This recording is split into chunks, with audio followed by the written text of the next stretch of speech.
오늘 11월 15일입니다. 화요일입니다. 새벽 예배 나오신 우리 성도님들을 환영합니다. 말씀 나누기 전에 공동기도 제목으로 기도하는 시간 갖도록 하겠습니다. 기도하십시다. 홍석과 집사의 암을 치료해 주십시오.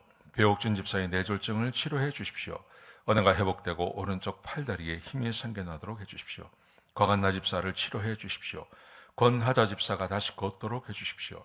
이승학 성도의 뇌종양 치료가 잘 되게 해주십시오. 권현민 형제를 치료해 주십시오. 김에브라임 형제가 신장이식을 속히 받도록 해주십시오. 김시희 집사의 뇌종양 치료가 잘 되게 해주십시오. 김시희 집사의 항암 치료가 잘 되게 해주십시오.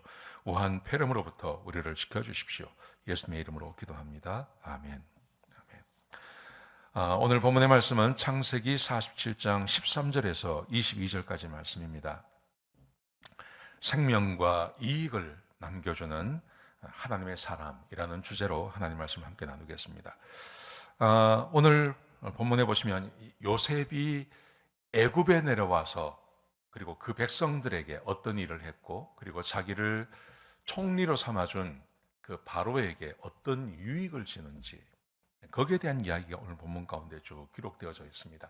저는 이것이 우리 하나님의 사람들이 이 세상을 살아가면 이 세상에 이익을 주고 그리고 나와 함께 일하는 사람에게 이익을 주는 삶을 사는 게 그게 하나님의 백성들의 삶의 모습이다 하는 주제를 함께 나누려고 합니다. 자, 오늘 본문에 보시면 13절부터 보시면요, 기근이 굉장히 심해집니다. 그래서 애굽에도 식량이 떨어지고 가나안에도 식량이 떨어졌습니다. 그러자 사람들이 요셉이 사람들에게 곡식을 팝니다. 곡식을 팔고 돈을 거두어 드립니다. 공짜로 주지 않습니다.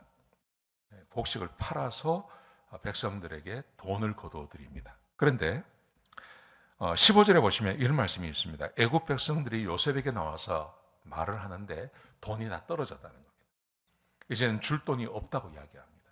그러자 요셉이 이렇게 말합니다. 너희의 가축을 내라고 이야기합니다. 가축을 내라. 그러니까 백성들이 이제 가축을 주고 양식을 사는 거예요. 가축을 주고 양식을 사는 겁니다. 그런데 얼마 가니까 백성이 그 다음 해에 와서 우리는 돈도 없고 가축도 없다 그래요. 돈도 없고 가축도 없다. 그러니까 요셉이 백성들에게 그러면 너희의 토지를 가져오라고 이야기합니다. 토지를 내어놓으라고 이야기를 합니다. 토지를 받고 그리고 그 양식을 나누어 주는 거예요. 이게 왜 이렇게 했을까? 우리 생각 같은 요즘 같은 생각에서는 그냥 돈이 떨어지면 그러면 가축까지 다 받아들이는 건 좀 너무하지 않습니까? 그러면 나중에 토지까지 받는 건 너무하지 않습니까? 이렇게 생각할 수 있습니다. 그냥 공짜로 나눠주면 되지. 근데 곰곰이 생각을 해보면 만약에 아직 그 기근이 아직 몇 년이 남았습니다. 그리고 하나님께서 분명히 말씀하셨죠. 기근이 흉년을 잡아먹는다고요. 바짝 마른 소가 아주 살찐 소를 잡아먹지 않습니까? 바짝 마른 그 입이 밀이 나와서 아주 살이 찐 그 밀을 잡아먹지 않습니까? 그 말의 의미는 기근이 심한데 이 기근이 어느 정도로 심하냐 하면 아무리 풍년 때 많이 거두어도 그 풍년을 잊어버리게 할 정도로 그렇게 기근이 심하다 그랬어요. 만약에 요즘 생각처럼 요셉이 정치적인 어떤 고려를 해서 자기의 인기를 위해서 사람들에게 막 돈을 받지 않고 돈이 떨어졌다고 하니까 그때부터 막 무상으로 막 나눠준다고 생각을 해보십시오. 무슨 일이 벌어질까요? 아마 이 기근을 넘기기가 힘들 겁니다. 공짜로 나누어주는데요. 사람들이 막 허비하지 않겠습니까? 막 마음대로 막 먹지 않겠습니까? 그러면 분명히 백성들의 생명이 아마 이 기근을 넘기기가 힘들어질 겁니다. 그래서 그들에게 돈을 받는 겁니다. 가축을 받는 겁니다. 나중에는 땅까지 다 받는 겁니다. 그렇게 해야 조심을 하는 거예요. 그래야 아껴 먹고 그래야 이 기근을 지나갈 수 있는 거죠. 이것은 백성을 착취하는 것이 아니라 백성의 생명을 구원하는 것입니다. 모아놓은 이 곡식 외에는 다른 곡식이 없어요. 다른 데 가서 곡식을 사올 수도 없어요. 곡식이 제일 많은 땅이 이 애굽 땅입니다. 그러니까 애굽 땅에 있는 곡식 다 먹으면 끝이에요. 그러면 정말 많은 아사자가 날 수도 있습니다. 이것을 막을 수 있는 방법, 대가를 지불하고 사게 만드는 겁니다. 그래야 조심하는 거죠.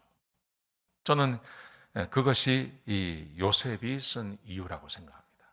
그래서 백성들의 생명을 살려내는 겁니다.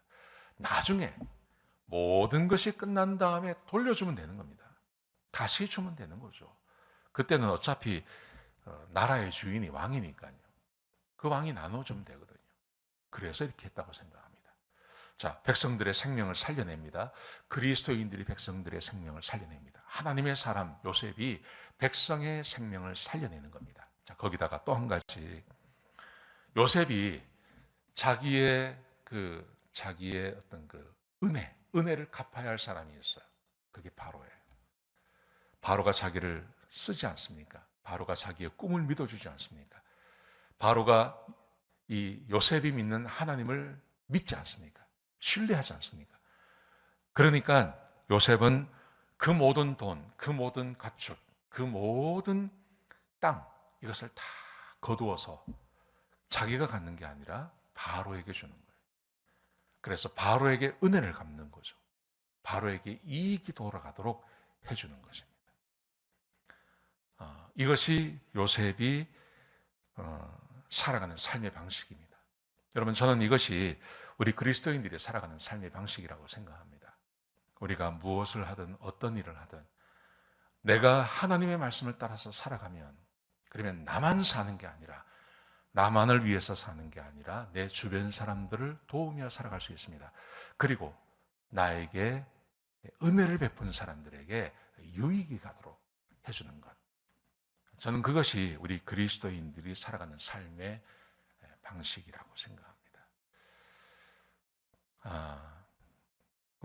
특별히 요즘도 우리 한국에서 많은 전 세계로 이렇게 선교사님들이 나가지만, 한국 기독교가 미국이나 이 서방 세계에 정말 갚지 못할 은혜를 받은 것이 있습니다. 그게 어떤 거냐면, 그 선교사님들이 오셔서, 여러분, 우리가 한글을 만들었기 때문에, 세종대왕이 한글을 만들었기 때문에, 이 세종대왕이 지금 우리가 글을 쓰고 있는 이 형태, 예를 들어 띄어쓰기를 한다든지 또 하는 거 있잖아요. 이런 거 있지 않습니까? 이거를 우리 생각에는 이게 세종대왕이 했다고 생각해요. 근데 그렇지 않습니다. 띄어쓰기를 만들고 그 다음에 단어의 뜻을 풀이하고 한 것은 누구냐면 선교사님들이 하신 겁니다. 문법을 정리하고, 한글이라고 하는 우리나라 글의 문법을 정리하고 띄어쓰기를 만들고, 그 다음에 단어 하나하나의 뜻을 풀이하고 이런 사전을 만들어내고 하는 것은요, 이게 의외로 이게 선교사님들이 하시는 거예요. 그러니까 선교사님들이 들어오셔서 그냥 복음만 전한 게 아니라 사전도 만들고 한글 체계를 만들어서 학교에서 문법을 가르치게 만드시고, 또 병원도 세우시고 학교도 세우시고, 이게 하나님의 사람들이 한 일이죠. 저는 이것이 참 귀하고 복되다고 생각합니다. 요셉이 했던 일입니다. 요셉이 이 애굽에 와서 했던 일이라고 생각합니다. 여러분, 그렇기 때문에 우리 그리스도인들이 각자가 처해 있는 곳에서 하나님의 말씀을 따라서 사는 것, 그리고 내가 신실하게 살아가는 것, 내가 하나님을 섬기고 교회를 섬기는 것 외에도 내가 직장에서 그 직장을 잘 섬기면서 거기서 좋은 영향력을 미치고 사회에 유익이 되고 국가에 유익이 되고 또 그 회사에 유익이 되는 삶을 살아내는 것, 그게 그리스도인들이 해야 할 일이라고 생각합니다. 오늘 요셉을 한번 생각하시면서 이런 생각도 좀 하셨으면 좋겠습니다. 기도하시겠습니다. 아버지 하나님, 요셉이 애굽에 좋은 영향력을 미치고 바로에게 유익되는 삶을 산 것처럼 우리도 그렇게 살게 하여 주옵소서.